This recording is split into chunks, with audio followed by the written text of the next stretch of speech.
ইতিমধ্যে বিক্ষোভে দুজনের মৃত্যু হয়েছে। ন্যারেন্দ্রকে গ্রেপ্তার করে বিক্ষোভের ক্ষতিপূরণ আদায় পাল্টা দাবি উঠেছে। গণতন্ত্র বিরোধী আন্দোলন থামছে না।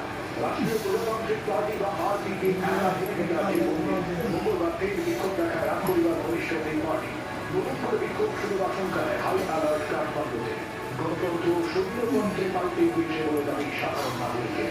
প্রকৃতি চলবে ধর্মনিরপেক্ষতার পোশাক ছেড়ে হিন্দু রাষ্ট্র হিসেবে পুনর্জন্ম হবে ফের এভাবে।